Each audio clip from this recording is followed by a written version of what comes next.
yo sostenía varios principios como fundamentos a Ok. ultranza hasta antes de la pandemia, y cuando llega la pandemia me mueve todo el esquema y digo, ah, caray, yo antes sostenía que no era posible hacer doblaje de voz, cada quien en su casa, que era casi casi una injuria, una infamia, una falta de respeto al doblaje de voz, y de pronto la vida nos sorprende, como es la vida de hermosa, de pronto nos sorprende y nos dice, adivinen qué, se van a tener que encerrar en su casa y hacer doblaje de voz desde casa.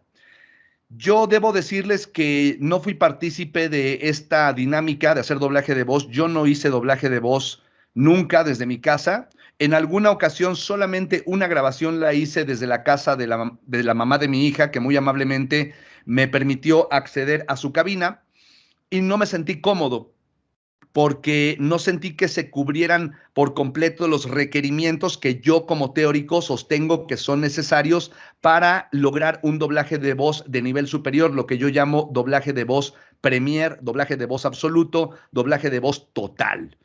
Sí, sí, sí es verdad que antes de la pandemia no era común hacer doblaje remoto.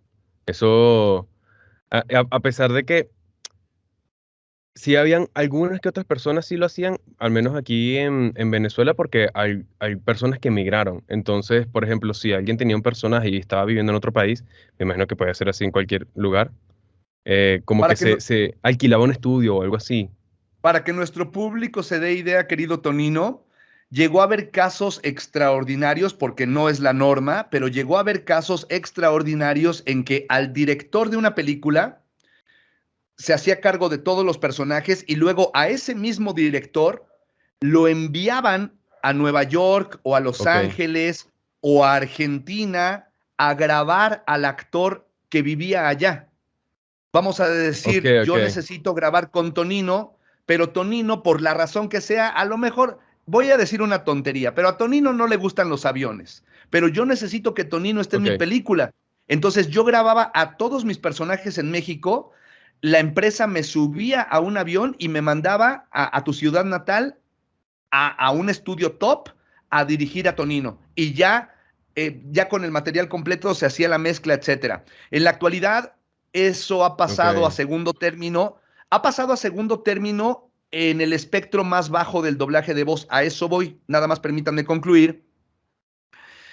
Estas grandes producciones que requerían de esto, había estudios, hay estudios THX en donde George Lucas manda a sus ingenieros a verificar y a medir y a hacer pruebas sonoras para poner una placa en el estudio que diga THX. Esa placa y esa verificación y esa certificación cuesta miles de dólares. Y hay, creo que en México, en todo México, si no me equivoco, hay 2 o 3 estudios que tienen una sala THX. Bueno, Ok, con la llegada de la pandemia, ahora hay gente que graba en su habitación, pone unas cuantas mantas como la cobijita de Jake el perro, las cuelga en la pared y vámonos a grabar.